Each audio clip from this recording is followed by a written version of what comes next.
Hi, everybody. So welcome to the Rutgers Speakout for the Scholars Strike. I'm thrilled to be here with everyone, and thank you so much for coming. So my name is Donna Murch, and I'm an associate professor of history. I'm also on the executive council of the AAUP, and I'm the co-chair of the AAUP-AFT People of Color Caucus. I just wanted to start by many thank yous. First and foremost, I want to thank our organizing team, including Sherry Wolf, Kathleen Shannon, Jacob Chafin, and Sharif. Thank you so much. I'd also like to thank the leadership of the union for supporting this program and helping us put it together. And I would also love to thank my co-host and MC, Chenjerai Kumanyika, and all the speakers who have agreed to join us tonight, some from as far away as South Africa. So welcome, everyone. This event was inspired by the Scholars Strike, which, like the hashtag Black Lives Matter, started with a Twitter post. Professor Anthea Butler, a religious studies scholar at the University of Pennsylvania, tweeted, quote, "I would be down as a professor to follow the NBA strike for a few days to protest police violence in America." Butler received a deluge of responses, and so the Scholars Strike was born. The organized job actions, first by the WNBA and later the NBA, the NHL, and other sports teams, catalyzed this idea. But it is, of course, inseparable from the millions of people that have taken to the street over the past 5 months and continue to do so as we convene tonight. The depth and breadth of these protests is exponentially larger than that of the urban rebellions in the 1960s. We are in a major pivot point of our history, not unlike 1963 or 1968. 40% of counties in the United States have participated with equal levels of mobilization between cities and rural areas, according to the New York Times. We are witnessing and taking part in the largest protest movement in American history. That is, if you count it as the total numbers of people going out onto the street. One of the most inspiring elements is that for the first time in my life, I'm hearing the word structural racism and defund the police used by television announcers. This is something that I never thought that I would see. Prison abolition demands that have begun to win widespread support, and we are all reminded once again that change always comes from below through mass action, organizing, and protest. In the words of Frederick Douglass, power concedes nothing without a demand. This is a time of enormous opportunity that we must recognize, organize, and use to fight for the things that are most essential for communities of color, including safety from police and state violence, equal access to healthcare, job security, high quality public schools, and access to higher education. And this is why we are gathered here tonight, to think about how the current mobilizations translate into our everyday lives and those of our colleagues and fellow community members. While this is a time of great promise, it is also one of great peril. Since Michael Brown's murder in 2014, which inspired the Ferguson Rebellion, over 4,000 people have been killed by the police. Over a quarter of them are African American, who suffer twice the death rate of other groups. The scale and intensity of violence is increasing as the president spurs on state and private violence. Although Trump is integral to what's happening, it's important to remember that he is really just the symptom of profound inequalities, structural racism, and white revanchism of the current moment. It is also important to recognize that Trump is the symptom and reflection of much longer-term structural changes, including gerrymandering, the rolling back of the Voting Rights Act, mass incarceration, violent anti-immigration policy, and the retrenchment of the welfare state. From recent events in Wisconsin and Portland and many less covered cities across the US, it is clear that there is no barrier between private white supremacist violence and that of the state. In addition to the killings, we are also witnessing the single largest attack on the Voting Rights Act in the last 50 years and the dismantling of the essential public infrastructure of our country, like the US Postal Service. In addition to the killings, this has enormous consequence not only for November's presidential election, but also for the many Black and brown people who work in these essential jobs.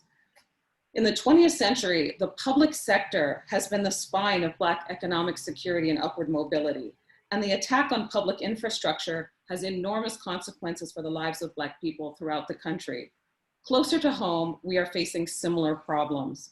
Barnabas and Robert Wood Johnson's defunding and attempt to privatize University Hospital in Newark, which I would stress is New Jersey's only public hospital,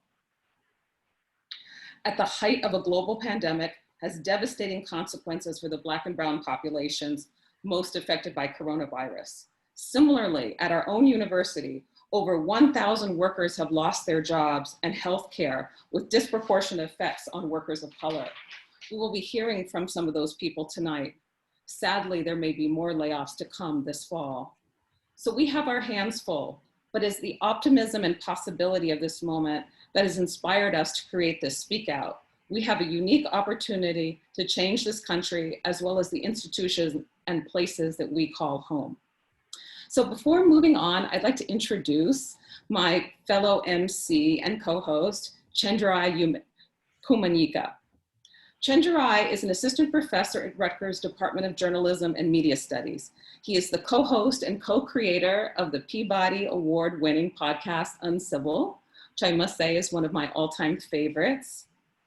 And he is also on the executive committee of the 215 People's Alliance and board of directors for the Moth and Street Poets. Chenjerai. Hey everyone, how you doing? Thank you so much, Donna, for those insights.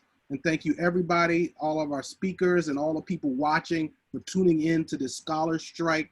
It's so important for us to try to show these forms of solidarity during these times. You know, it's really important for us all to stand up. So I just want to say briefly that, you know, at this kind of moment, right, of uprising, where we're seeing really unprecedented levels of uprising, right, it's a time when institutions, both institutions of police, but also within corporations and within, you know, the university, those institutions will try to define what anti-racist work means, what Black Lives Matter means, right?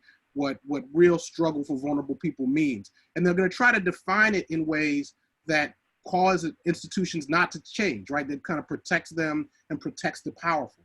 So I think at this moment, right, and part of why we're coming together within this scholar strike is that we have to really do some real serious clarification right now. And that clarification is not simply the distinction between doing nothing and doing something, right? It's actually really trying to put meat on the bones and really trying to understand what is transformative, revolutionary work really all about. And so for scholars, for my colleagues, you know, both of those who are part of our union, you know, the students, all workers, you know, and everybody watching really, but I want to speak specifically to my, you know, kind of colleagues, right? A lot of times we write revolutionary things. We may be teaching in ways that we feel are revolutionary inside of the university. But I think at this time, those things are not enough. All of us are called to challenge our organizations. If the most vulnerable people out here are in the streets during the COVID crisis, if the most vulnerable people are on the front lines challenging their lives and their organizations, we too have to be on the front line challenging our own organizations, whose reach is deep in our communities and who affects, you know, the world really, right?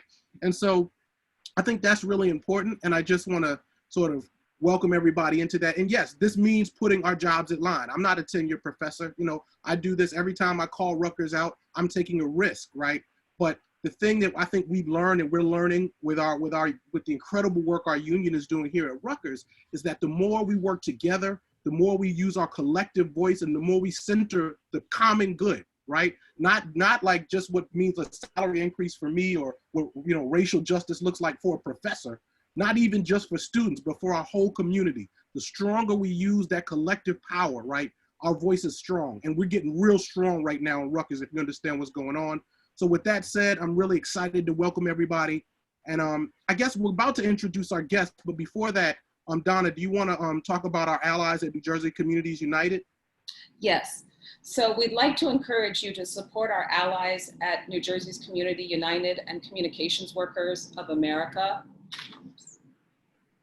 Local 1037, who are hosting a Speakout tomorrow night for childcare workers. Their fight is very much like ours. Childcare workers are waging health and safety battles over reopening childcare centers during the COVID-19 pandemic. In home care, childcare providers are fighting for the resources they need to continue providing care, including demands for healthcare coverage. So the Speak Out is tomorrow, September 9th at 6:30, and we have the link, which we can share with you. So let's get started. I'd like to start by introducing our first guest, who's truly my pleasure to introduce, who has come to us all the way from South Africa, Professor Walton Johnson. Professor Johnson is one of the longest standing Black professors at Rutgers. He came to Rutgers in the 1970s and has served as the Dean of Livingston College and the Chair of Africana Studies. Thank you very much. That's my cue, is it? I want to begin by thanking those of you who organized this wonderful event. I am going to speak on the two topics that you suggested, namely, how does my research and experience impact the events that are going on presently, and what exactly does that research and experience show as regards racial equity and justice at Rutgers? And I'm going to talk about two events which occurred during my tenure here. The lessons that I have drawn, and not all of them, but the topics that I'm going to put out to begin our conversation tonight are, number one, that protests, as inspiring as they are, excuse me, for the participants, don't actually change institutional power, and they don't necessarily upset systemic racism. The second point is that in face of change, there's huge pressure among the privileged of whatever nature to engage in what the sociologists call social cohesion, of coming together to resist the change. In the case of racism in the US, what I'm going to tell you is about Rutgers University. So the message that it's only the poor and uneducated and so on who can act in racist ways is completely negated by some of the behavior at Rutgers University. And thirdly, one of the conclusions I've come to is that the importance of what I'm calling clients, that is, people of color who are part of the system and who wittingly or unwittingly must help to sustain the system of which they are a part. The first topic is to call to everyone's attention the fact that Rutgers had a very, very progressive period in the 1970s. It was begun by a class action suit by the Women's Equity League. And this was during the time when the federal government oversaw this kind of activity. And for institutions that were not conforming with the guidelines, they risked losing their federal funding. So as a result of that, Rutgers was one of a number of universities that was required to dramatically increase its participation of students of color and of faculty of color, and of course of women. And as a result of really unique policies set in place regarding hiring and regarding admission, there were dramatic increases. Just to give you a few numbers, in 1969, it's estimated that 1% of the student body at Rutgers was African American. 10 years later, by 1979, that number was over 12%. Sadly, today it's down again around 7%. 1 minute. But 1 minute, okay. The last thing I want to say is that in 1995, the Rutgers president made an off-the-record comment stating that African Americans didn't have the genetic hereditary background to do as well as white students on the SAT. This led to massive protests at Rutgers. The students formed the United Students Coalition. I can tell you more about that. They demanded the resignation of the president. But the main point is that both in the 1980s, after these good changes, there was a retrogression and the institutions backtracked, like the whole affirmative action thing nationally. They were the systems. I have to stop now. Finish the sentence. And again, protest wasn't enough. The system won out in both of these cases. And so I'll stop there. And I think we need to talk about that. Absolutely. Well, thank you so much for that insight and for your solidarity. And again, thanks to everybody who's watching and joining our Scholar Strike event in solidarity with the International Scholar Strike. We have a range of amazing scholars and organizing helping us to understand how racial oppression works and what racial justice means in our university and beyond. And so next up, we're going to hear from Nicole Fleetwood. Nicole is Professor of American Studies and Art History and the author of the newly released book, Marking Time, Art in the Age of Mass Incarceration. She also has an exhibit of the same name opening at PS1 in 10 days. And with that, we'll hear from Nicole. Thank you so much. Thank you for the introduction. And thank you to our wonderful union and our faculty leadership. And Donna, you are so inspirational, like intellectually, politically. Thank you, thank you, thank you. I'm an enormous fan of like many of my colleagues at Rutgers. And I just want to say, like, you know, we have 5 minutes and it's like really provocative questions that are being asked. And I always just start, like my approach to research is just to start with my personal experience and my family. I grew up in a like post-industrial working poor community in Southwest Ohio. I ended up getting my PhD at Stanford. You know, I was an assistant professor at Rutgers. I never felt welcomed on campus. I never felt like I had a home. I felt completely like, you know, I just felt like an outsider. And after I got tenure, I just started writing about the fact that I have a lot of incarcerated relatives. And I'm someone who, I do visual culture, so I was actually going to these images of posing with my incarcerated relatives during visits. And it was also a way for me to like, really like create my own presence on campus, but also to like create the community that I wanted to inhabit, which is a community that is not the boundaries that we're living through right now under these current conditions of universities. And, you know, and we have to, so what I want to say is that I think one of the most important things we have to do, the work of radical people in the university, is to rigorously interrogate the carceral footprint of the university. From campus policing to having, you know, people have to acknowledge whether they have a felony conviction. There's, you know, there's an incredible organization at Rutgers called the Mountain View Project. These are formerly incarcerated people in the state of New Jersey. They're outperforming the average Rutgers university students in terms of their GPA and stuff, but they cannot major in certain fields because they can't be licensed in certain fields. They can't be because of like felony conviction. They can't live in campus housing because of felony conviction. So there's all these ways that the universities are so involved in perpetuating carcerality. And of course, we know just in terms of investments in all kinds of punishment industries.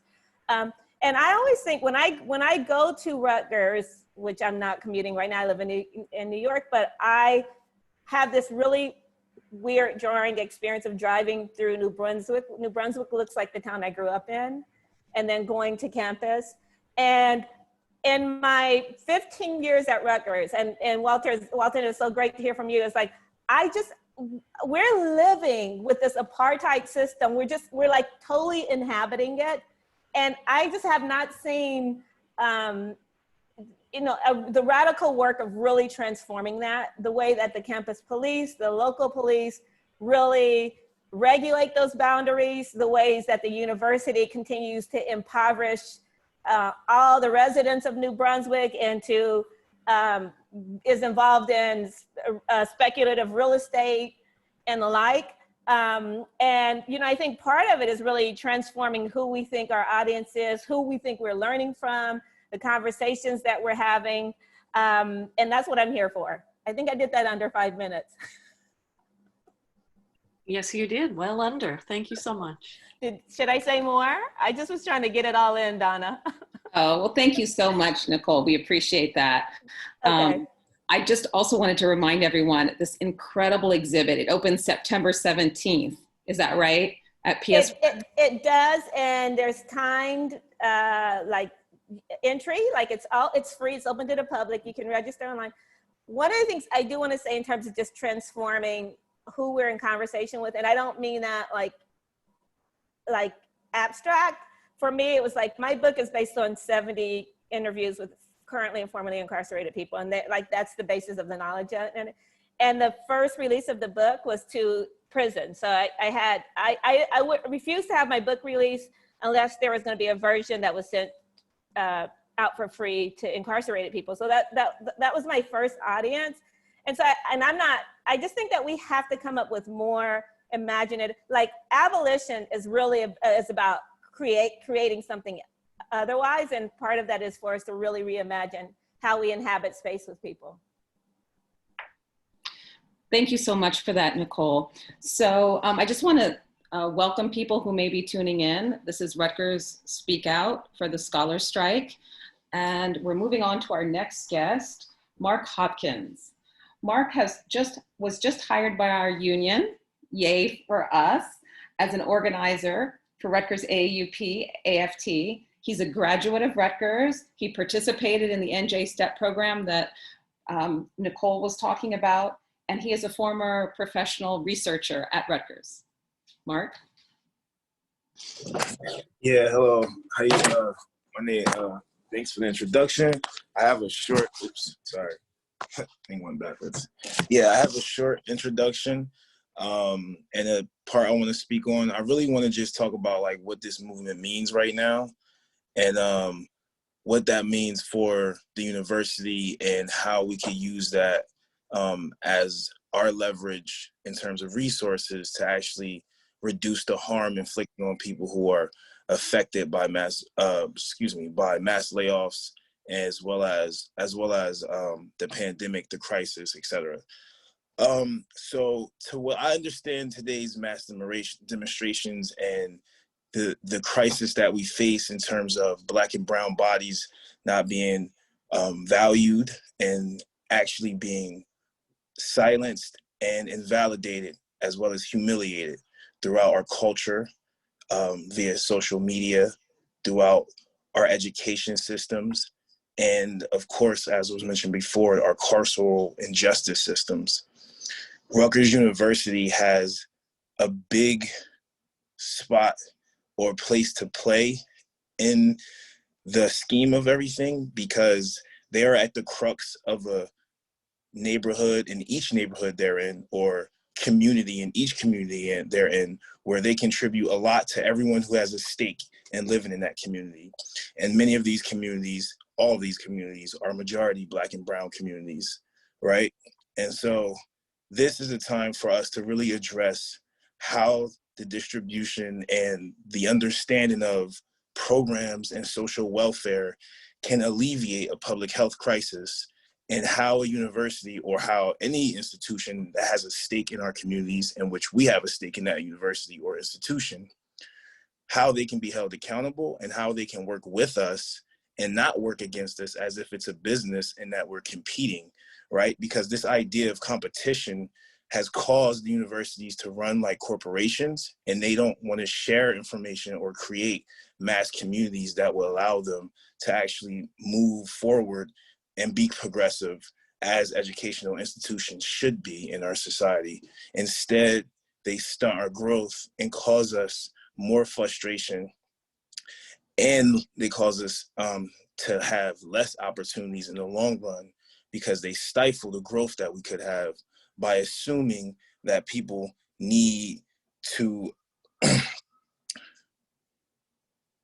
how you say, pay for education.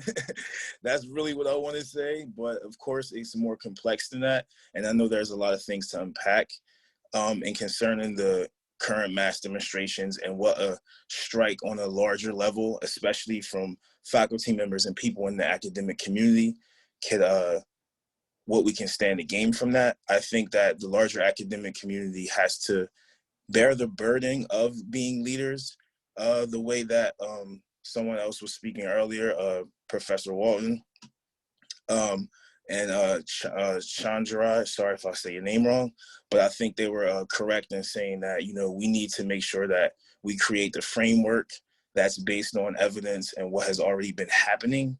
What we have seen in the past for historical gains in this way, when in concerning mass demonstrations and how academic institutions and institutions who have stake in communities have moved forward. And I think that those of us in the academic community who spend more time in the ivory tower than in the streets and on the grass with those of our people of our community who suffer the most from crises of this nature or mass adverse effects. I think that we should probably start to really get out there and join them and really show our solidarity by giving them a platform to speak, share, and actually like form strategies and solutions with those community members. Thank you. Thank you so much, Mark, for those really great insights. And it's just really powerful to watch your journey and your political education and involvement. So thank you for everything you just said. Again, to everybody watching, we're here having our Speak Out event in solidarity with the Scholar Strike. Next up, we have Leo Valdez. Leo is a third-year graduate student in the history department, and they're working on a brilliant social history of the transgender movement that puts Black and brown trans people at the center. Hello, everyone. Thank you very much for that introduction, and thank you for organizing this event and inviting me. The past several months have been eye-opening. The way the government and universities have responded to the economic crisis has been incredibly dispiriting. The counter-revolution to the Black Lives Matter movement and unceasing police murders have enraged me. The patriarchal violence against Black trans people has been absolutely overwhelming. I'm a student of inequality, and I am infuriated. I'd like to make 3 points based on my knowledge as a PhD student of African American and Latinx history and my experience as a trans Latinx grad student. I'd also like to propose 3 calls to action. Number 1, the white left needs to embrace Black leadership. This is the title of an article written in July by the Black leftist historian Barbara Ransby. In it, she critiques Bernie Sanders for failing to seriously adopt racial issues pertaining to African Americans during his campaign. As a 2-time Sanders supporter, I believe this was his fatal error. We cannot continue to repeat this historic cycle. White supremacy requires white consensus. It is crucial to break down that consensus in our own communities. We, white and non-Black people, cannot remain silent in our homes and vocal on the streets. This call to action is for all of us, white and non-Black people, to reflect and discuss how we are complicit in white supremacy, how white people are over-resourced, and what true racial justice could look like. My second point is about Rutgers University. Rutgers has been an incubator of Black radical thought for decades. Universities in general have played a role in nurturing movements through supporting radical undergrads since the university opened up to women and people of color in the 1970s. I bet many young people out on the streets this summer had at least one radical professor in college who transformed them. It is heartbreaking to see the university run like a corporation. In terms of my experience as a grad student, I do research as a way to prove that I am deserving of an economic livelihood. We all enact that capitalist performance in one way or another. Extending graduate contracts for fellows and TAs is one way to reimagine the role of the university as a whole. Private universities are over-resourced, and public ones like ours face more severe economic crises. However, we must remember that scarcity is a myth. It's always about distribution. This call to action is to strike and to pressure the university to support all graduate students and all workers. My third comment is about trans people. Trans people are often overlooked during discussions of race and economic inequality, but the reality is that trans people are often disproportionately represented in the working classes. Discrimination against trans people affects their economic mobility, their physical safety, and their ability to survive police encounters, especially if they are Black or brown. We must not just look at Black leadership, but Black trans, Black queer, and Black feminist leaders. This call to action is to be in solidarity with the larger project of reparations by donating to a Black trans person's PayPal or Cash App today. If you can't, then please Google Miss Major Griffin Gracie, a Black trans prison abolitionist, and learn about her work. Thank you. Leo, thank you so much for those wonderful comments. And we're hoping that we will be having Miss Major Griffin Gracie come to our campus very soon. I'd now like to introduce our next speaker. And for those who are just tuning in, welcome to the Rutgers Speakout in support and solidarity with the Scholar Strike. Our next speaker is Tiana Youngblood. She is a Rutgers student, class of 2021, majoring in information technology and informatics. She is a current RUSA Student Affairs Chair, which is the official voice of the undergraduate student body. Thank you so much for coming tonight, Tiana. Hello, thank you for that lovely introduction, and thank you for allowing me to have this platform to speak. When I was first asked to speak, I had a sit-down moment to just think about what this moment meant to me. And from that, I sort of wrote a piece that I think a lot of people relate to. And I thought that this would be a great opportunity to hear what it actually means to be Black in America from a Black person than just hearing it from a news or someone that doesn't understand. So here it goes. What this moment means to me. This moment means to me that I finally have the chance to speak instead of being spoken for. It means that I am seen for my excellence and achievements instead of the color of my skin. This moment shows that I'm not a statistic that shows up for 3 seconds in the news, but I'm an individual with goals and dreams. For once, I don't have to worry about being judged for a stereotype I don't fit. You see, this moment is a movement to move people into seeing me for who I really am, a human being just like everybody else. This moment is the unified answer to questions like, is there really still racism and inequality in America? And do Black people really suffer from discrimination, violence, and police brutality? Which is a resounding yes. This moment inspires the older generation to keep fighting for something that we should already have, equality, and gives the younger generation hope that we could live in a country that is united instead of divided. This moment starts conversations that we need to have with one another. This moment finally gives me a seat and a plate at the dinner table. This moment is a memorial service for those who have died for being in the moment at the wrong place and time. This is a shout out to all those who are still fighting, even though they see their loved ones dying. This is for all of the times that I was the only Black kid in class. This is for all the people who didn't think I was gonna make it. This is my shout out to all the times that I felt like I had to be silent. And finally, this hashtag, this movement in this moment signifies the exact time where I felt like I finally mattered. Thank you. Wow. Wow, that's so powerful. Just give a second to let that land. Those powerful words from Tiana Youngblood. You didn't hear me, I was on mute, so you couldn't hear my snaps, but thank you so much. That was really powerful. Thank you to everybody who's watching. You know what I'm saying? Thank you for your solidarity. Thank you to Tiana. We are now having our Speakout, Rutgers Speakout in solidarity with the Scholar Strike event. And next up, we're going to hear from Deandra Cameron, okay? Deandra is an immigrant, an advocate, and 2 times Educational Opportunity Fund Rutgers alumna with a master's in public health policy, you know, public health policy person, you know what I mean? Respect. Thank you so much for that introduction. I'm gonna share something I wrote. It's just my thoughts and feelings towards what is going on.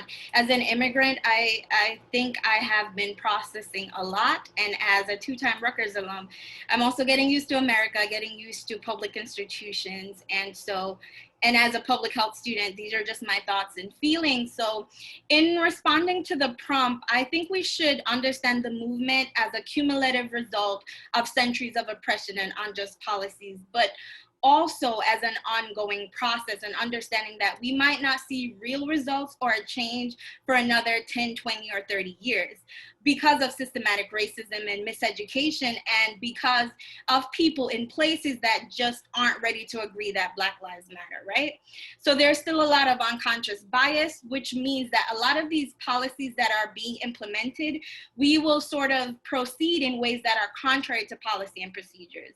What we've been seeing is a rise in allyship, but what the movement is now exposing is that the work wasn't being done. So because there were, a lot of policies, a lot of resources allocated somewhere, somehow, there was a lack of accountability.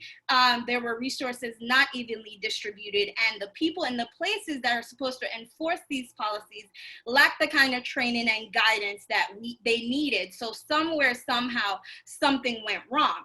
So for example, in my intro, I'm an EOF student, so I'm sorry for those who don't know what the EOF program is. It is a statewide legislation that allows first-generation college students from a low-income background to receive a college education, access to college education, including support. So I'm going to use this EOF program as an example. So in 1967, people took to the streets of Newark, right, 50 years ago. And so what we're experiencing today is that New Jersey just sworn in their first women Supreme Court justice. And so she received her education at Rutgers through the EOF program. So now we're experiencing the result of what we fought for 50 years ago, sort of this equal, not even equal because we're not equal, but there is some representation. And so I can't imagine that 50 years ago, people decided that, okay, let's do this now, and maybe in 5 decades, we'll see some results.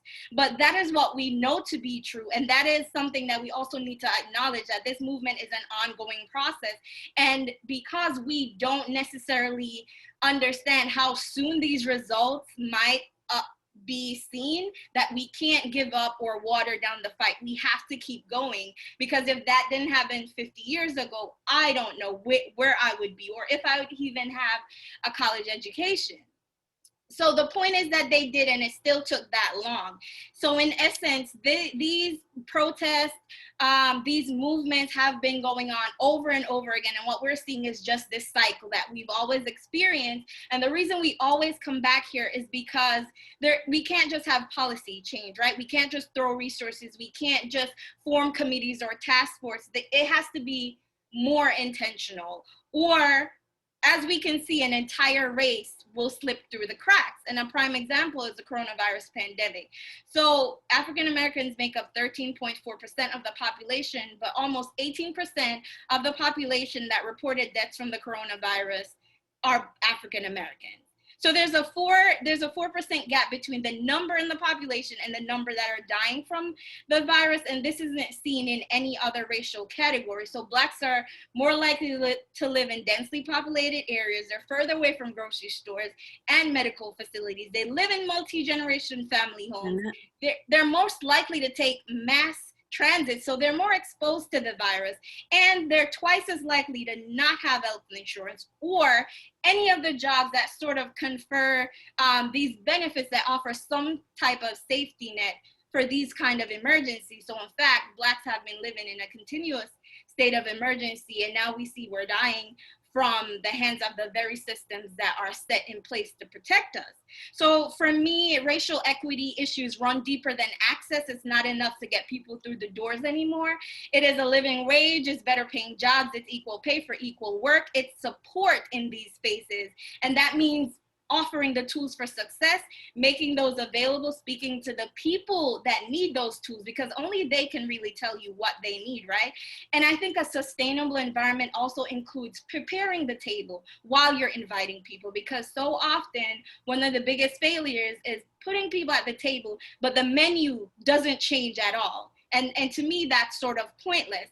So, we've gotten really good at getting the policies done on paper in these petitions and changing the wording and the narrative. But while we are not calling out these, unconscious biases, we will still have unspoken rules and low-level accountability. And the paper will say one thing, but the practice says another. And so these are just my thoughts. These are just my thoughts, and thank you so much for the opportunity to share. Thank you so much for that, Deandra. So for those who are just tuning in, welcome to Rutgers Scholars Strike Speak Out. Our next speaker is Petal Gatson. She is a New York State Equal Opportunity Fellowship graduate herself. She has been an EOF counselor for 18 years and has worked with non-traditional students, including adults and transfer students. Thank you so much for that introduction. Deandra did a great job of introducing our program. Yes, I am a proud alum of the SUNY system, which was a part of, I was a part of the EOF program. To be transparent, my husband is also an alum of the New Jersey EOF program, and we both serve as educators. He serves as a principal in Jersey City, and I am in higher ed. EOF has had a very powerful impact on our life and the trajectory of our lives and the lives of our children, our next generation. And what this moment means to me is that it continues to drill in the fact that it is important that we serve as advocates and that we speak out for and we speak out with others. Because someone in the past spoke out and fought so that I can have the opportunity to go to college, get my college degree, and to be able to be in the setting of what I do and to be able to serve and help others. So EOF and the work of EOF was birthed in the civil rights movement and the riots of Newark through protest and legislative advocacy. Young students, so it was our young students in Newark who used their voices to earn access to educational opportunities. Our students serve as leaders in their communities and on campus. Our graduates remain in the state of New Jersey and are our neighbors, our business owners, our taxpayers, and of course, our Supreme Court judges.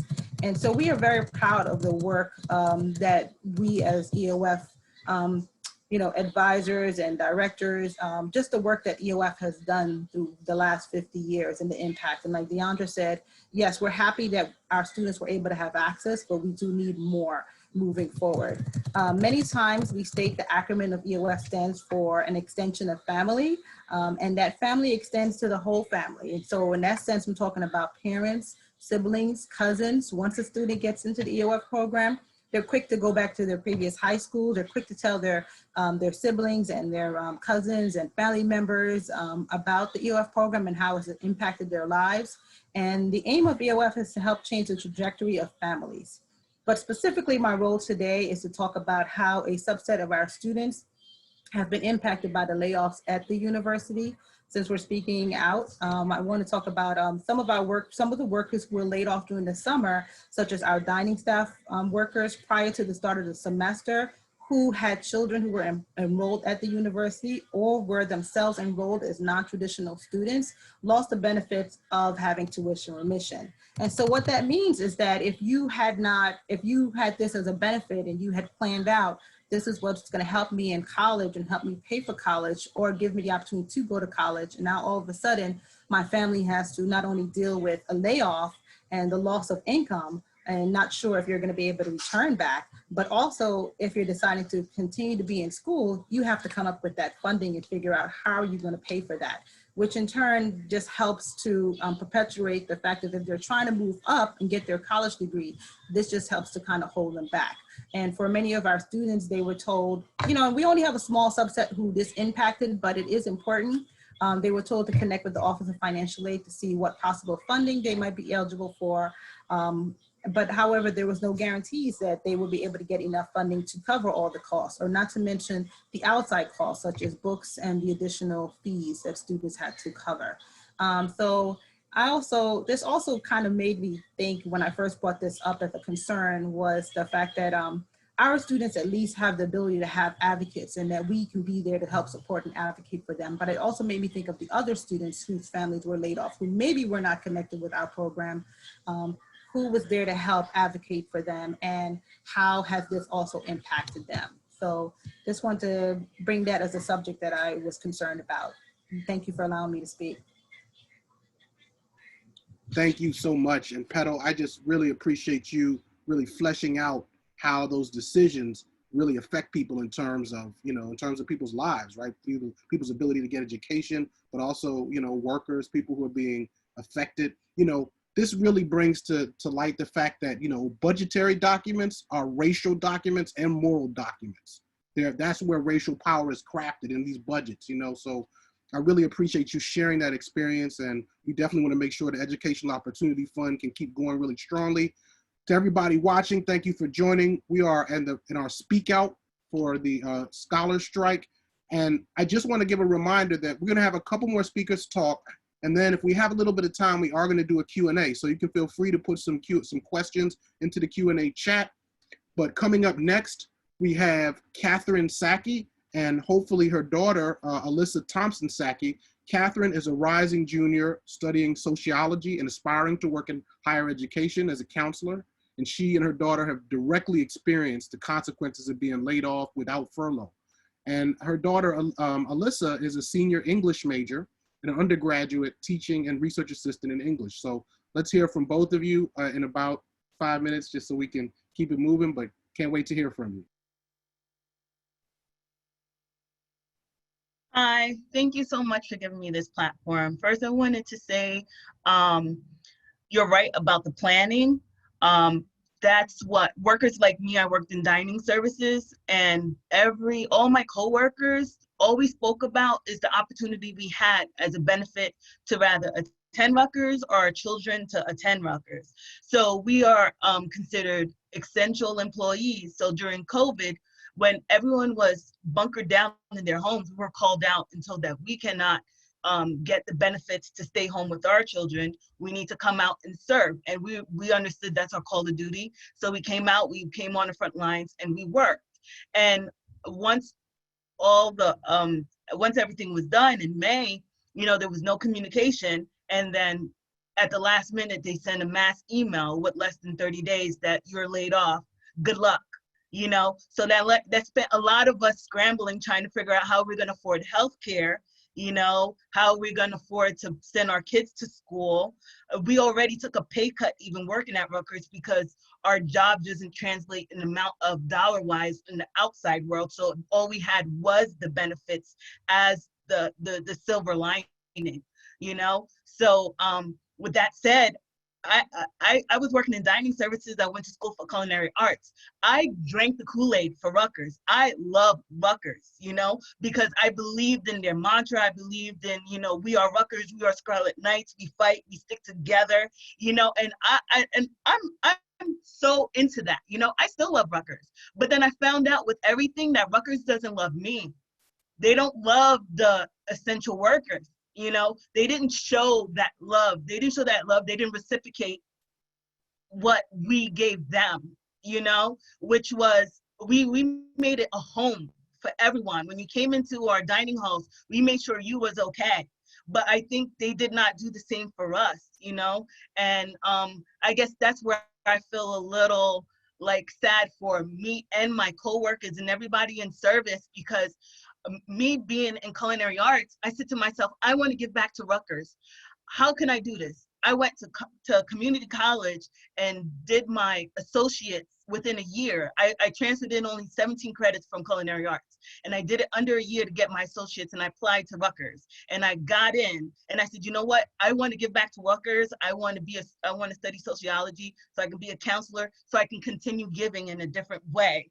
And then this happens, and I'm scraping pennies to figure out how am I gonna pay, how am I not gonna get stuck in creating more debt for myself, because I am a non-traditional student. So I went to college before, so now I have to get loans, and dig myself in a bigger hole just to afford, to go to school. So I guess that's what I want to say. This is how I was affected, how the rest of my co-workers were affected, and their children. There's some that decided, I don't want to take out a loan, so they decided to put a stop in their learning so they wouldn't take course in going this semester.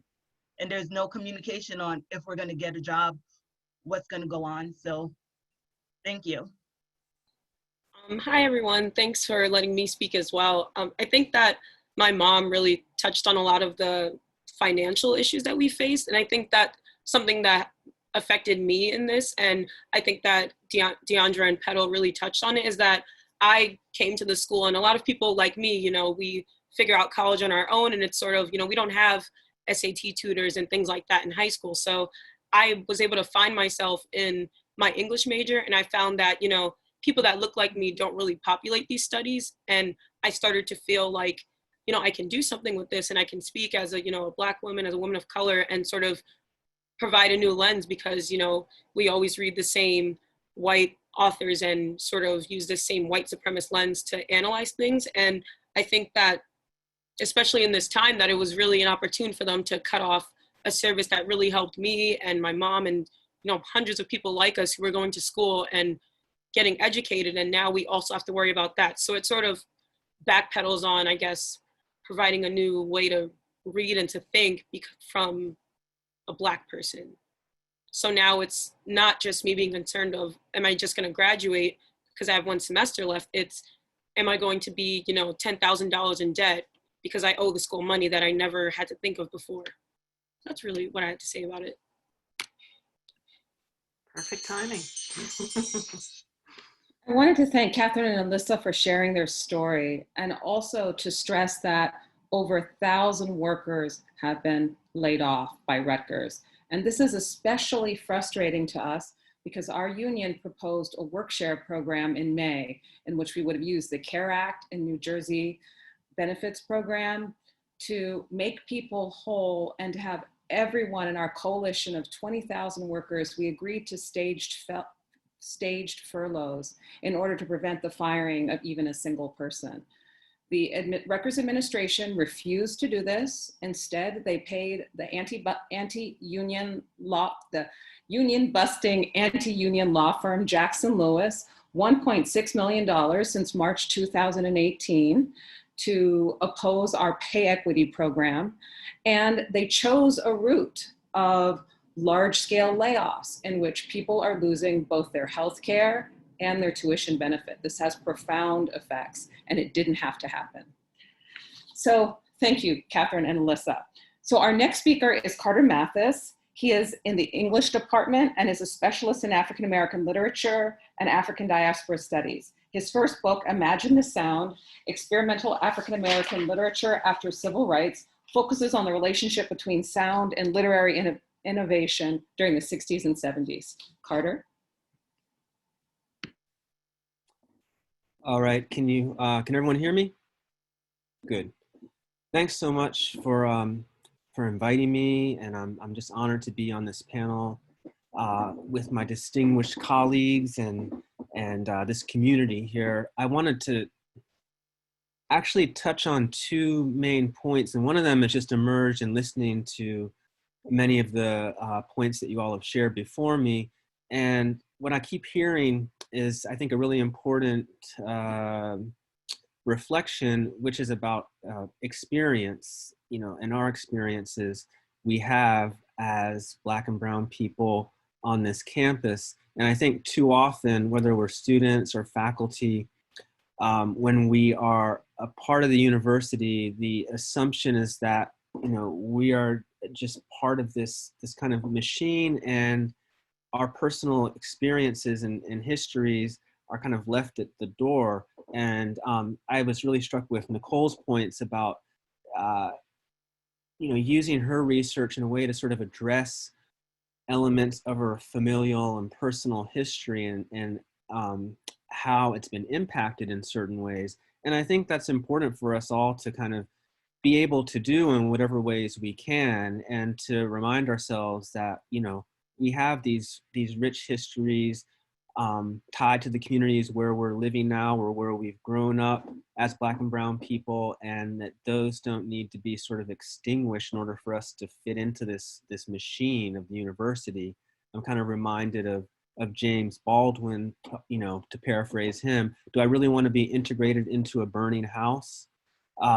No. And so this leads to my second point, which is in order to figure out ways to create more safe spaces and to kind of honor the knowledge and experiences of Black and brown colleagues and workers, staff, students across the university, several colleagues and I have been involved in a project to pick up on the university administration's claims of wanting to speak to the concerns of Black Lives Matter and the unrest that has emerged over the summer by approaching them through a letter, the president and the chancellor of New Brunswick, asking that they acknowledge the faculty of color, Black, Indigenous faculty of color, who have been working in these areas for so long and have been largely unacknowledged. And what we've asked for is for there to be a change in accountability and a shift in how, in the university's liberal paradigm of diversity and inclusion, towards one that's more transformative and centered around anti-racism and combating systemic racism and white supremacy. We've asked that the university acknowledge, we're in the process of trying to form a coalition of Black, Brown, Indigenous faculty of color to be a voice, because although Rutgers is New Brunswick is very rich in research among Black and Brown Indigenous faculty, there's not really a centralized way for us to kind of dialogue with one another. We're spread out in various departments which largely reinforce a sort of liberal arts paradigm, when many of us are working in interdisciplinary modes that are trying to respond to race in various ways that the university does not seem very interested in.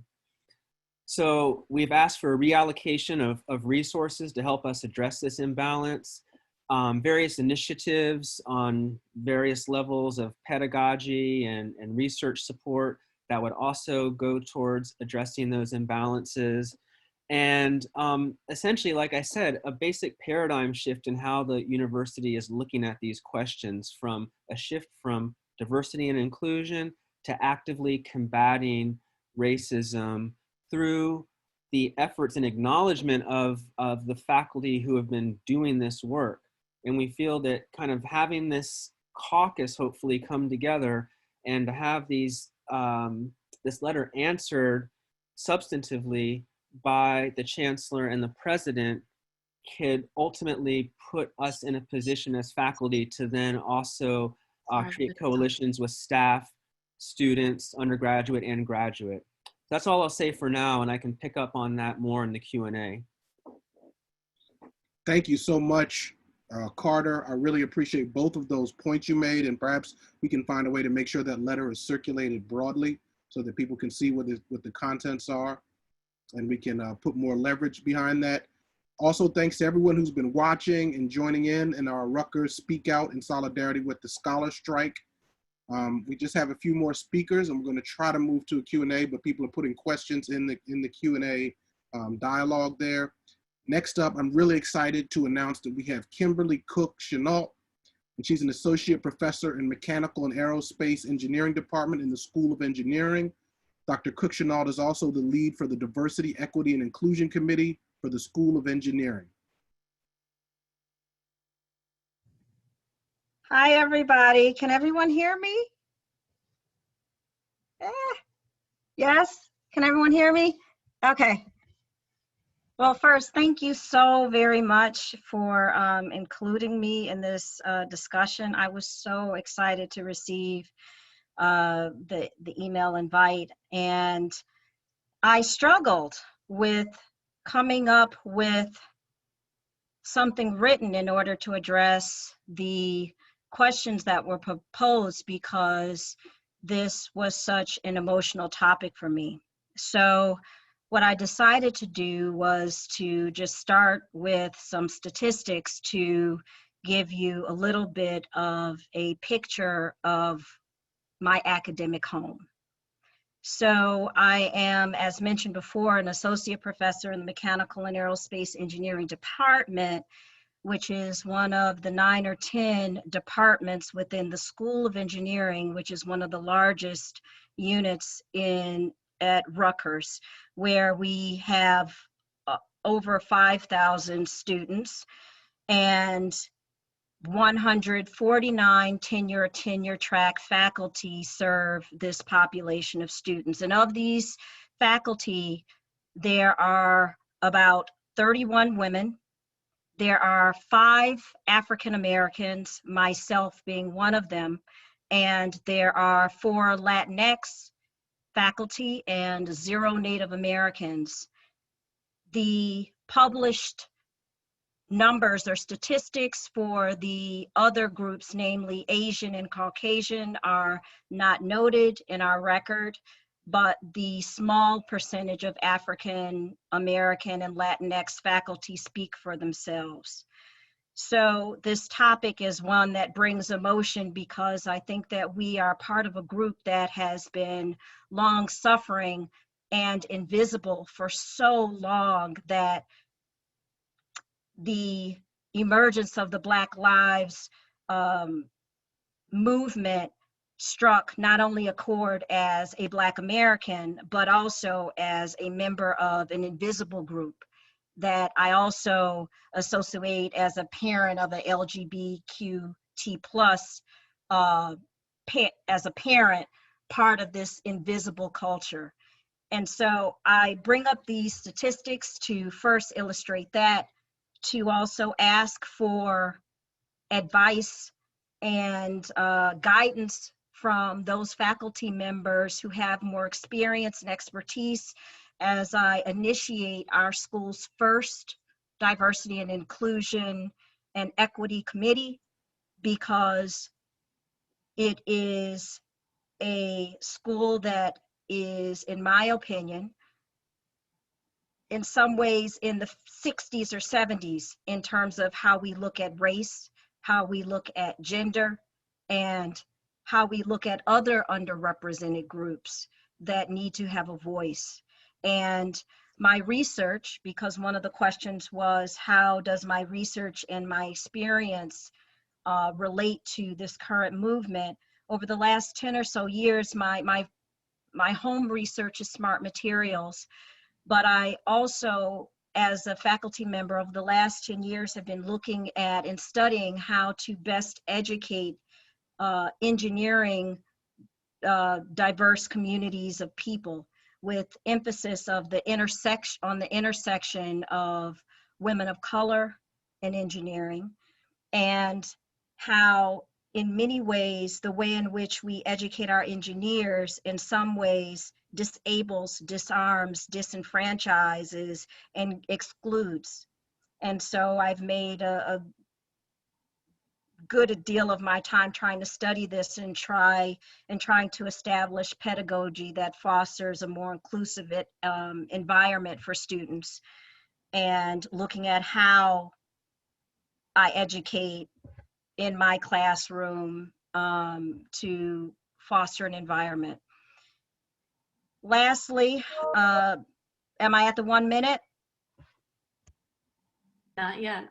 Not yet? Okay, so the other thing that I wanted to touch on was, there was a question about what's been happening in terms of how has this movement, I think, been influencing the School of Engineering. And so I'll be honest, I pulled 4 things that have happened since the Black Lives Matter. And the first thing was, in my department, since the emergence of COVID, which ironically coincided with the Black Lives Right and the murder of George Floyd, among others, we've had faculty meetings every Friday to discuss COVID transition. In that meeting, we've had one discussion about the Black Lives Matter movement, in which my chair wrote a pre-written script about the support of Black students and the support of the Black community. There has been an anti-racism lunch group that was established by a Caucasian graduate student. And in those lunch group meetings, which I was a part of, I got to meet a few other faculty, like-minded faculty, that were motivated to make the Rutgers environment, and in particular the School of Engineering, one that was more cohesive for educating all and not just a select few. And what emerged out of that was the need for, in my opinion, a formal committee where I reached out to the dean, and that is how I got this role for the diversity committee. Other than that, there's been a push in the School of Engineering to have a workshop to have these discussions. But right now I come to you, as I think a lot of you have expertise, other than I'm a Black person, but in the School of Engineering, we need help. I don't know how to articulate it in such a way, but when you have statistics where I'm the only Black engineering faculty out of 150. One more minute. Let's let it sink in. I'll take my minute to let that sink in. Thank you so much, Professor Cook-Chanot. And yeah, it's still sinking in. I'll add that in our 2019 contract, we won $20 million to fund tenure track jobs to increase the diversity, the hiring of women and people of color. So those funds are there. And I think this is part of this moment. We have an incredible opportunity to mobilize as the entire country and world is focused on this moment. And it's clear that in places like engineering and the sciences, this is incredibly important. So our final speaker is Professor Todd Wolfson. He's an anthropologist by training, and he is also co-founder of the Media Mobilizing Project based in Philadelphia and the co-director of the Mike Center. We, however, know him as our union president of AAUP-AFT. Todd? Hey, everyone. I want to start by saying that the Rutgers AAUP-AFT unequivocally support the movement for Black lives, and we stand resolutely against police brutality and white supremacy. But to say that Black Lives Matter is just a beginning of what we need to do. Not only do Black Lives Matter, coming together as a society to fight racism is essential to the future of our humanity. But before I say a bit more about the fight against racism and how it fits into our union, I want to take a minute first to thank the People of Color Committee within the union for their leadership. From the beginning, the POC committee responded to the murders of George Floyd and Breonna Taylor, calling on union leadership to respond to the national epidemic, and we have been trying to. And I want to give a quick special shout out to Delara Demir, a grad in sociology who played an important role there. I also want to thank Deepa Kumar. As immediate past president, she and David Hughes made the issue of racism and racial inequality a central part of our union's mission. She did this, as Donna just mentioned, including hiring and retention and promotion as a key part of what we fought for, as well as a pay equity process focused on race and gender. We won pay equity in our last contract, and as Donna said, 20 million in diversity hiring and retention, so the faculty of this university could reflect the beautiful multiracial student body of this university. But our fight went beyond contractual demands. We fought to support our Muslim students and colleagues who were unable to return to the US under the Muslim ban. We supported our DACA students and demanded that Rutgers become a sanctuary university, a demand we won. And I'll say more about this in a bit, but the future of the union movement, and this is clear, if we're to grow as a union movement to become the social force we once were, we must include a full-throated fight for racial justice and against white supremacy. There's no other way forward. For me, I just want to mark that it's wonderful to be in this space with all of you, and I'm truly, truly honored. And I do want to take a minute to thank Chenjerai. I'm lucky to be in a department and call him a colleague and comrade. And I also want to thank Donna for her leadership in organizing and co-chairing the People of Color Committee in the union and pressing us as a union on these issues. I was saying this to Becky Gibbon, the VP of the union, the other day, that in many ways, Donna is the heart and soul of this union, and it's just wonderful. So I want to discuss how the fight against the long history of racism and white supremacy expresses itself here at Rutgers, and people have marked this, so I'll try to be quick. It's a familiar story. When the pandemic hit, Rutgers administrators made a cold and calculated decision to prioritize layoffs to solve the budget crisis. And as Donna marked, we offered them a different path. But we knew they were going to take this path, and we knew it because that's how history has unfolded. Whenever there's an economic crisis, people have tried to solve that crisis on the backs of the most vulnerable. Here at Rutgers, the layoffs hit low-wage workers the hardest and disproportionately hit women and people of color. And what we found most objectionable was that many of the layoff workers lost their tuition remission, as we heard from Catherine and Alyssa, and were stripped of their health care in the midst of a pandemic, as Deandra marked, when Black people are more likely to contract COVID. The layoffs at Rutgers and the mishandling of the pandemic by the previous administration is an issue of racial justice. And our fight, the fight of our local and the fight of the coalition of Rutgers unions to demand the university rescind the layoffs, is part of a vision for a university that prioritizes all members of its beloved community. Alongside the layoffs, I also want to mark and draw your attention to Lincoln Annex Middle School in the heart of downtown Rutgers, where Rutgers, downtown New Brunswick, where Rutgers and Robert Wood Johnson conspired to tear down the school to expand the Rutgers Cancer Institute. Lincoln Annex is 3 years old. It serves 95% Latinx students, large majority economically disadvantaged. It's one of the best performing schools. The parents and students came together and said no and demanded that Lincoln Annex stay open and that Rutgers put people before profits. And I can't help thinking when I think of Lincoln Annex, what would have happened there if it was wealthy white children? Would the university and district ram this decision down the community's throats with no real deliberative process?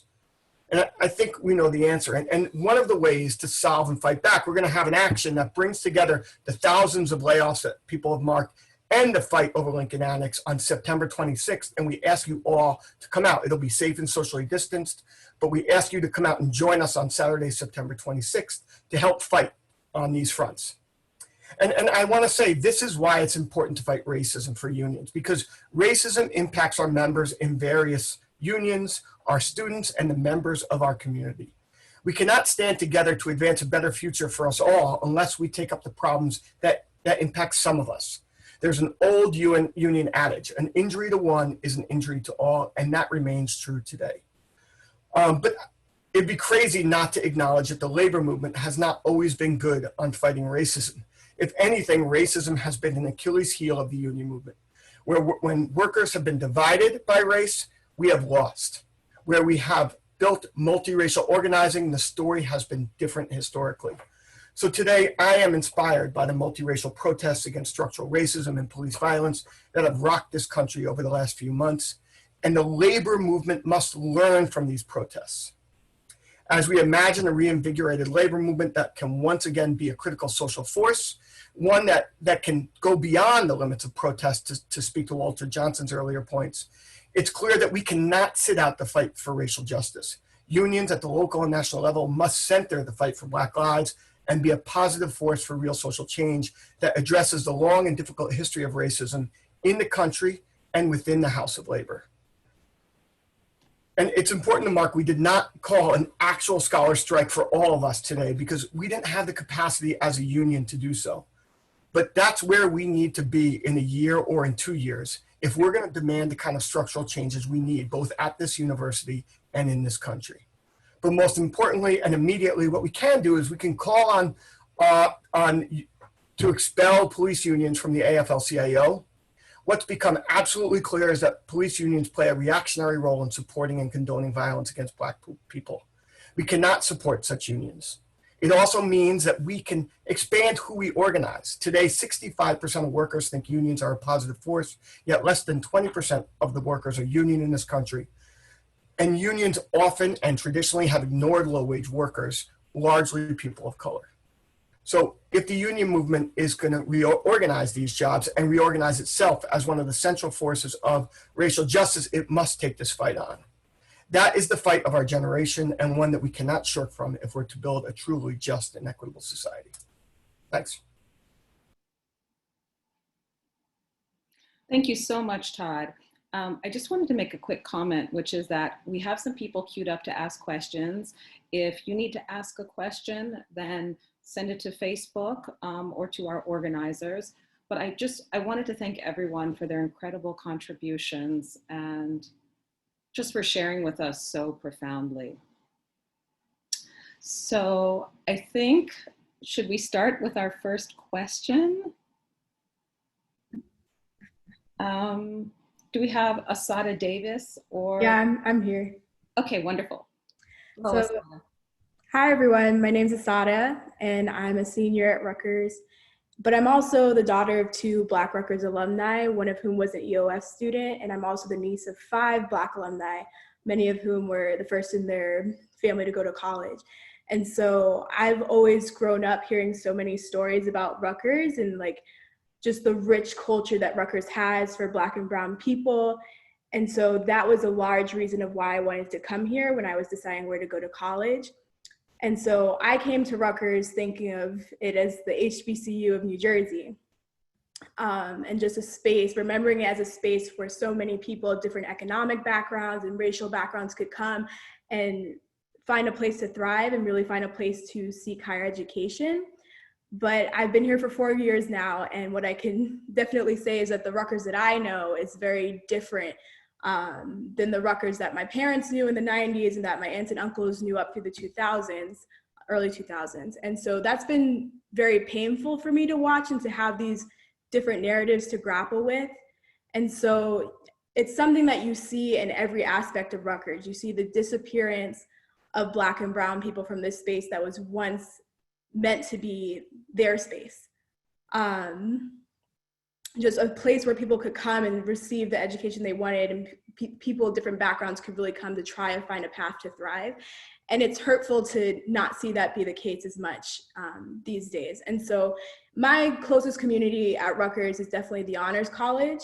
And so you see this issue appearing everywhere. At the Honors College, the incoming freshman class only has 9 Black students. And so that's just something that is just so hurtful to me personally, just knowing the history of Rutgers, which has been problematic at times, but my family still has this memory of it being a good place and a good experience for them, and then seeing it not really matching up as much now. So I guess my question is, how do we best use this moment? We have so many eyes. We have a new president that's stating these priorities. We have so much energy in this moment, but how do we best use it so that the Rutgers that my family remembers does not remain a thing of the past? So, thank you.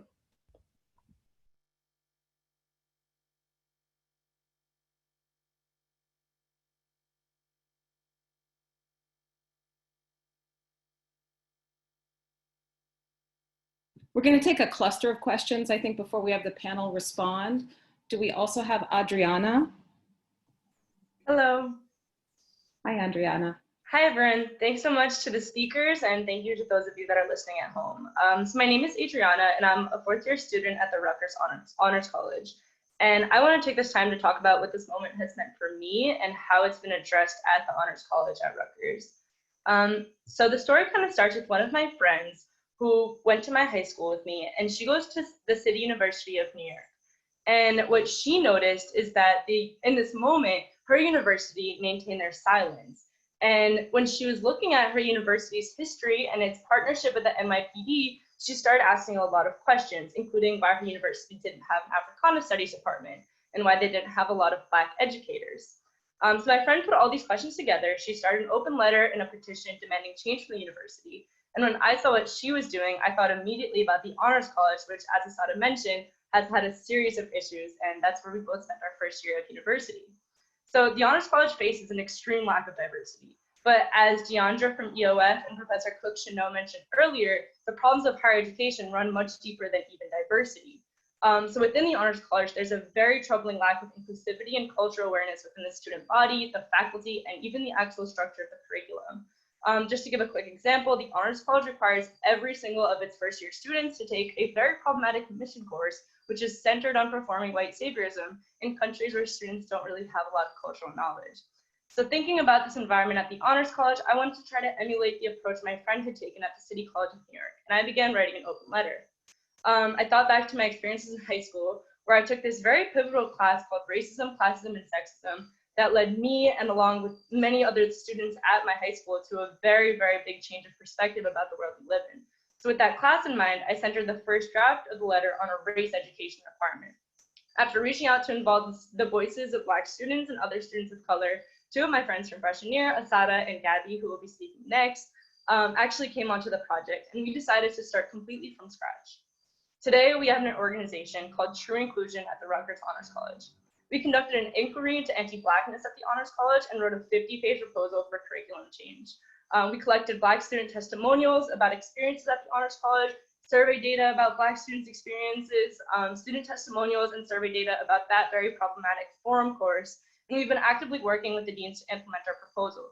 But what we're here really interested to learn from the panel is how we can extend this effort to combat anti-Blackness into the greater Rutgers University. So now I'd like to hand it over to Gabby from our team to share a little bit more about the details of this proposal and why it was so important to bring up at this moment.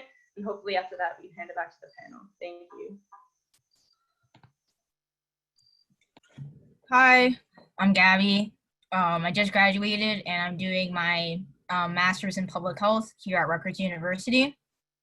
And so in our call to action, anti-Blackness in the Honors College, we proposed a 3-part cross-cultural competence curriculum, which serves to kind of dismantle the issues that we have typically seen in the Honors College. And so the first part is a cross-cultural competency freshman course, which would serve as a prerequisite to the Honors College, which Adriana stated has problematic aspects of it. And then the last part of our curriculum would be the race, inequity, and cultural engagement requirement. And so this part of the curriculum would serve as an opportunity for students to learn more about these topics within their field, or just in general if their field doesn't have something that encompasses it. And so since we have proposed our curriculum and our call to action, we have garnered the attention of the Provost's office and also President Holloway himself. And the deans of the Honors College have also been responsive to our call to action, and we are currently working together with them to create tangible change. One change that we have been able to make so far is creating curriculums to address our committees to address our curriculum proposal. And we have begun getting students that are going to be representative from different schools and also class years so that we can have a formal proposal that the Honors College can implement by the next semester or the next school year. Overall, our vision for the Honors College is to make cross-cultural competence at the heart of it, from the staff to education and to the overall culture of the institution. The details of that vision are going to change, but we know that we can achieve that goal by working with the Honors College and also working with the larger Rutgers community, because there are a lot of people that are doing similar work that I think that we can definitely work together. We believe that our vision presents a clear opportunity for the Honors College to set itself apart from other institutions and to bring value back to Rutgers and also to the greater New Brunswick community. And so the question that I kind of want to leave off with is, how can we extend the work that we've done in cultural competency at the Honors College to university change, and even to ensure that the top administrators, the deans, the schools are treating the and are more fluent in cross-cultural. All right. Thank you so much. Really appreciate all of these great questions, and we're about to open those up to the panel. I wanna add one quick question from our colleague and comrade Deepa Kumar. Deepa asks about our Freedom School, and she wants, basically wants us to speak to how we can educate our members as well as, members of our coalition, and talk more about, the history of anti-racist struggles in this country and what we can do to bring those kind of fights and the lessons from those fights into our union. So I was wondering if maybe someone like maybe Donna, you could speak briefly to the Freedom School, and then we could open up these questions to the rest of the panel.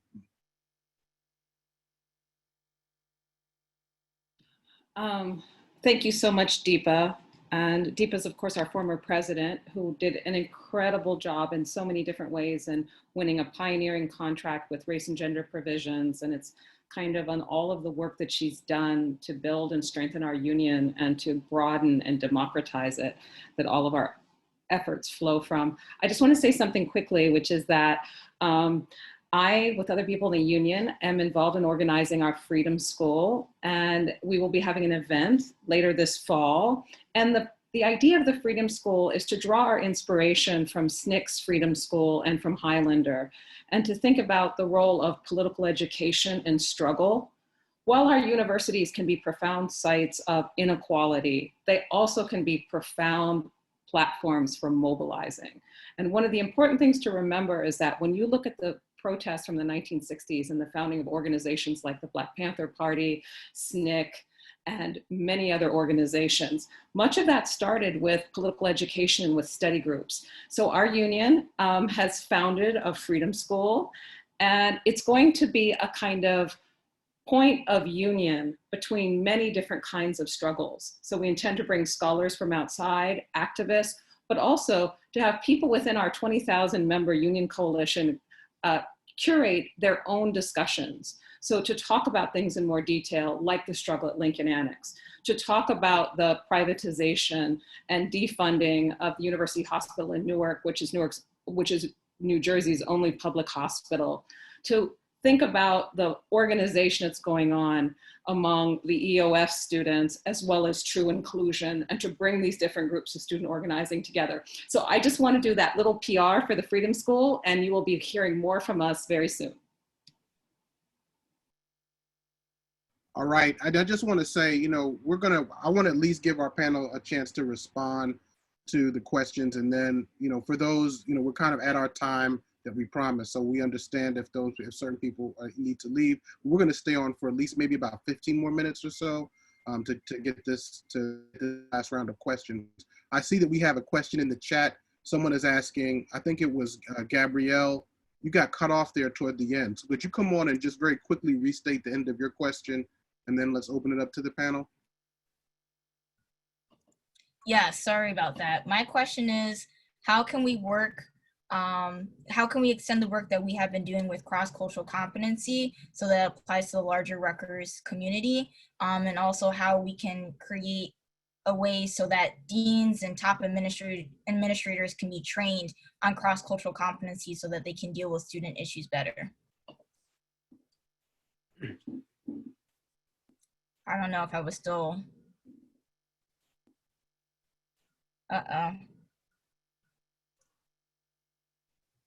We can hear you. Yeah. Okay. I think most people heard most of what you said, so that's good. Thank you, Gabrielle. So to the rest of our panelists, I mean, there was a lot of questions there, and you can see some of them in the chat. And I guess, is there anything that people want to speak to based on what you heard? Yeah, can I?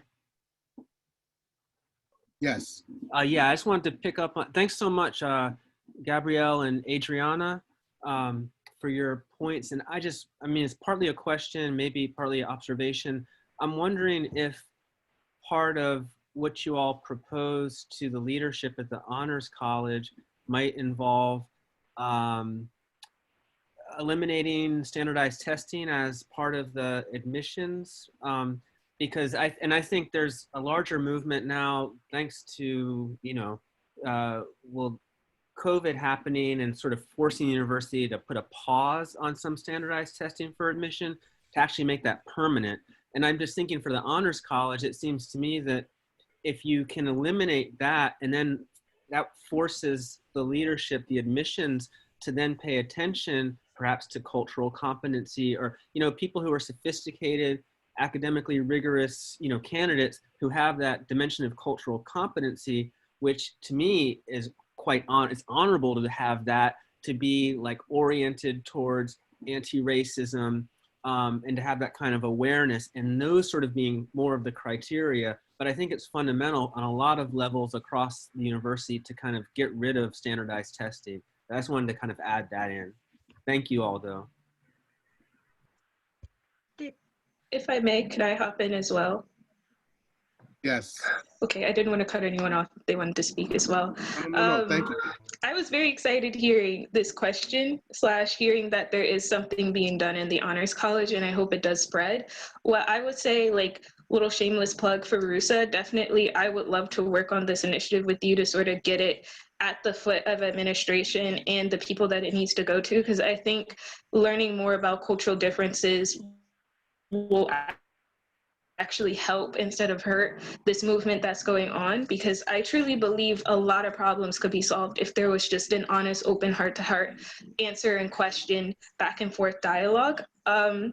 What I will say is I think that what you're doing now is a great way to sort of get that word out there. Just continue to talk about it, let people listen to your ideas and maybe get feedback from it, because there is an issue, right? There is an issue that we're still at 7 to 8% of Black people on the campus as a whole. There is an issue that you don't see a lot of honors kids inside the honors school, yet time and time again you hear about excellence and achievement of Black people graduating from Rutgers, yet they didn't get that full ride. They didn't get that UF that they're supposed to. So I really think that it is a deep-rooted issue with how Rutgers accepts students in general. Not to make it too personal, but just an example, my sister graduated from high school with a near 4.5.0 GPA. She was the president of the National Honor Society for 3 years. She was in track. She was doing a lot of amazing and beautiful things, but yet when she applied to Rutgers and many other colleges, she didn't get a scholarship at all. She didn't get into the honors program. Yet when she gets here, she sees that other counterparts who have same, if not less, achievements and criterion get that same opportunity. And there are many times where you hear students get referred to Newark or Camden and get that full ride or that scholarship money that they know that we need. So instead they go to Newark, where they go to Camden, where they don't necessarily have the full length to explore and do different majors and switch out and have these schools and access and people that they could talk to. And instead going to New Brunswick, even if you're closer to New Brunswick, even if that's what you applied to and you did not apply to the other ones, that's still an option. And I personally think that that's where the issue is. It's sort of they want us here, but only a certain amount so that we could keep the ratio low, but still have that diversity and inclusion on our title. So I think that's where that issue is. It's more deeply rooted than just National Honor Society or the Honors College. I think it's a matter of, do they want us here? And if so, how do we fix that issue? Because I think that really is a problem that we need to address. So that would be my answer. Again, conversation is key in letting people know what's going on. Afterwards, I would love to get in contact with you and your group to figure out how RUSA could be a part of that / help, or at least me personally, being selfish, want to know. And that's what I would say to that.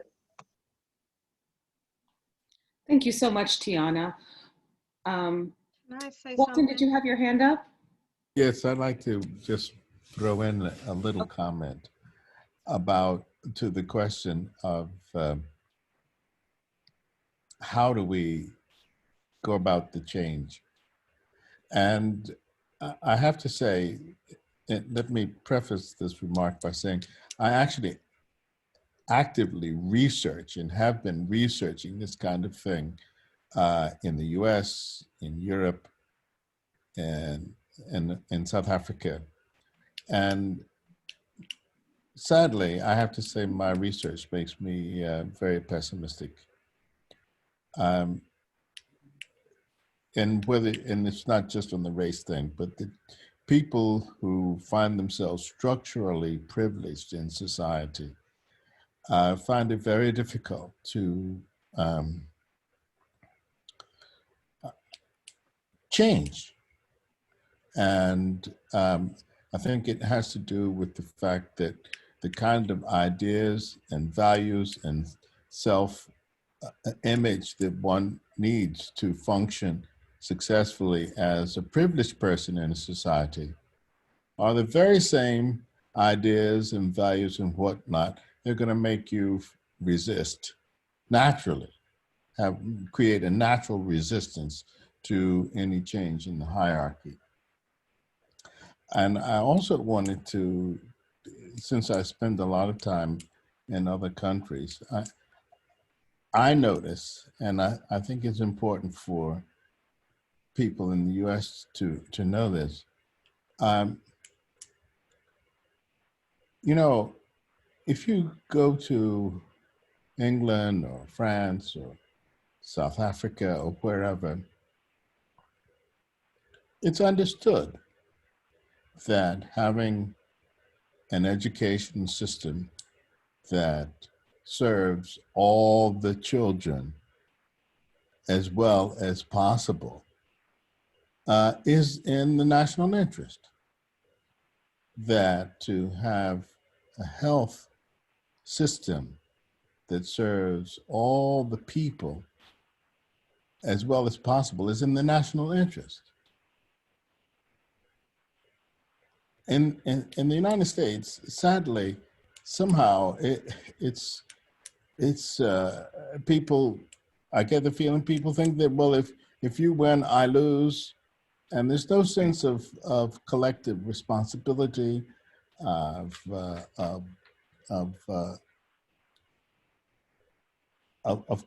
collective unity. So I don't know how to solve the problem, but I think it's a very, very deep problem. The last thing that pardon? I just want to make sure. I thank you so much, and I just want to make sure we can get some of our other speakers in. Okay. But one of the things I want to say that's really important is, you know, at Rutgers we have so many resources, scholars like yourself, Walton, and we want to bring you into our Freedom School so that we have space and can create the space to really do a serious investigation of what creates change and how we can build on the tremendous momentum. Because although I feel your pessimism and we should be, you know, critical and skepticism, this also is a moment of massive mobilization. This is a moment of opportunity, and we want to keep everybody's morale strong. So I appreciate it, and I want to bring you in. But I think we have from RUSA, we have Nicholas LaBelle, and so I just wanted to invite Nicholas in, maybe to say a few words quickly. Thank you. I'll be brief. So first of all, my name is Nick LaBelle. I'm honored to be the president of the Rutgers University Student Assembly, which Tiana is also part of. So thank you, Tiana, for coming. I actually got out of a quiz, so I had to come a bit late from class, but I'm very happy to be here. So like, you know, just in brief, we're doing a lot of things as students, as labor, as faculty, and we need to do more. We need to push, we need to build this consensus, become the Rutgers that we say we are. You know, Obama said in 2016, America converges here. And he's right. We have a lot of good things on campus. We have a lot of people, a lot of ideas, and we have some of the ugly parts of America. You know, there are parts of Rutgers that we are not addressing, that they might have, you know, different notions of what it means to be equal, but equal is not equitable, you know? So starting to learn as a school, I think we have the job as students to educate ourselves and each other, to be more honest in our dialogues with each other, with our peers, with our faculty. You know, I've been in a class, you know, with the professor that made a comment that was borderline racist, and we had to speak up. It was like, hey, like, that's not okay. That's not acceptable. Like, you know, we pulled them aside. Like, as a student, we can't tolerate that kind of language because it's our right to be here in education, like Walt's saying, you know, grow as younger people. But then on the direct point, you know, to address Adriana, Gabrielle, Asada, as students, you know, we are this massive body, 40,000 people, 40,000 students in partnership with faculty and labor, and we can do so much work, you know, and with our friends in Newark and Camden, that's 70,000 people. You know, that's bigger than most cities in the state of New Jersey. We are the state's, one of the state's largest cities in terms of folks that actually come to our Rutgers family. And how can we be a family? You know, so part of it's history. We have to acknowledge the fact that Rutgers was built upon the backs of slave labor and other groups that were, you know, marginalized and built to become the school we are today. So when folks ask, what does Rutgers mean to me? It means a school that has deep contradictions and deep flaws, with the potential to do better and the promise to do better and the need to do better. And that includes layoffs and bringing those people back. That includes educating ourselves with cultural competency. And I want to point to Gabrielle's point. This is the thing we talked about in 2016. We brought to President Barchi. It was not addressed. Well, times have changed. It's 2020. We have a new president, a new student body, a new year. This is the time to make it happen. You know, bring this change now. Bring this action now. We have the force of history with us. The time is now, folks. The time is now for us to do these things. And on a final point, is recognizing the history of Rutgers. You know, we have names on campus that are named for people that held enslaved persons. You know, and it's a great contradiction. We have the skyrise of Stern Tooth Apartments, and across the street, you know, Hardenberg Hall, and their family owned her family. And it's a really strange thing to think about. You know, you have students living in those dorms now that have had that same struggle, thinking in that space, like, wow, I'm living here as a person of color, and I'm living in a building named for someone that owned my ancestors, potentially. That kind of, that, you know, that dichotomy, that breaks. So we need to work on those points. And on a final point, you know, I think that we should talk about as a student body and a union, is reparations. Just bringing that issue up to the Rutgers body, to the campus culture, talking about what that entails. It's a hard talk to have, but we need to have it. So RUSA is actively working on that now. Tiana, myself, our entire body, we welcome all people to come, students, labor, faculty. We're here to work with you, work with everyone, and we want to make this year the best it can be moving forward. So thank you for your time. We are honored to be here, and we look forward to working with you this year. Thank you so much for that, Nicholas. It was so powerful and uplifting and reminding us of possibilities and how to really capitalize on this moment, which is really one of the most profound, I think, in our history. Before I go to the final response, I think, Kimberly, I saw your hand up, so I thought it would be wonderful to end with you. Before we do that, I wanted to mention a couple of ways that you can get involved in organizing with the union. So I already talked about our Freedom School and our programming. We also have union internships to do anti-racist transformative work. So the kinds of collaborations that we saw arise organically today between RUSA and True Inclusion, and then thinking about where the EOF students fit into that as well. So that is precisely what we want to use the union for, as a place to people come and meet and figure out how to do this transformative work. So yes, if you're interested in a union internship, please get in touch with us. We will have 10 for the coming year. So please be in touch. So Professor Cook-Cheneau, would you like to finish our speak out? Oh, just one tiny thing about the Honors College. I'm so glad to have students talk about that. I have been teaching honors classes for years, and guess how many Black students I've had in my engineering classes? Anybody want to throw up a number? Throw up some hands. I'm looking. I'm checking it out. Nope, not 3, not 2. I'm looking. I had 1 in my first, at least, this year.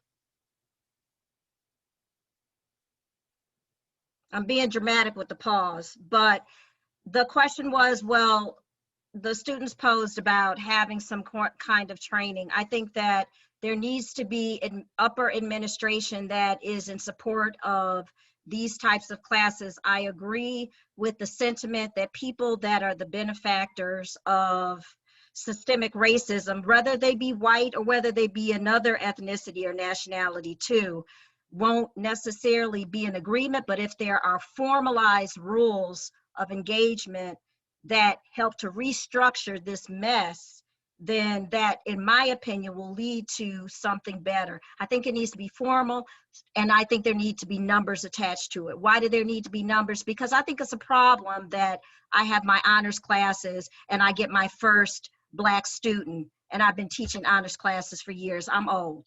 I think that's a problem. So I think we need to have some numbers. If we have a certain amount of, I've read over honors,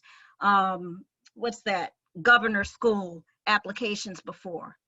And I want to know why, if these teachers are recommending students, and I've done teacher programs for 6 and 7 years and seen honors Black students, I want to know why those teachers aren't recommending any Black students.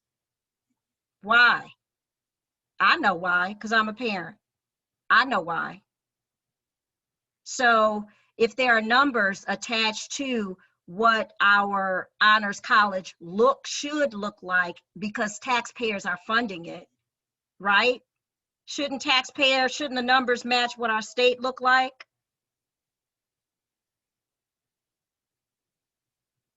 I think they should. It starts with the top and the leadership saying that we have some formalized required training. If I have to dial into online sexual harassment training every year, and I think everybody needs to have that, right? If I'm required to take that, why don't I have to have annual and systematic anti-racism training too? Why? Why don't I?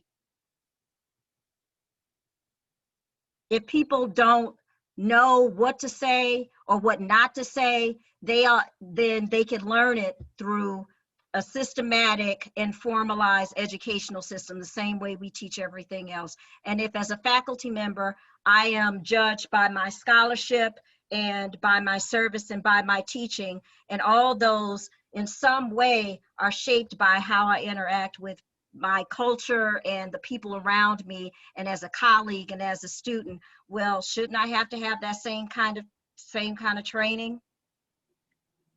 So I think that these are things that we can, whether or not, I don't care what people say when they go home. I don't care if they call me names when they get home, but when we get in the workplace, there ought to be regular and systematic rules of engagement. And I think that kind of thing can be formalized. So I agree with my colleague that says that people aren't going to be people aren't going to like it. People didn't like allowing Black people and women to vote either. But guess what? We're voting. Yes. Right? Why? Because it's the law.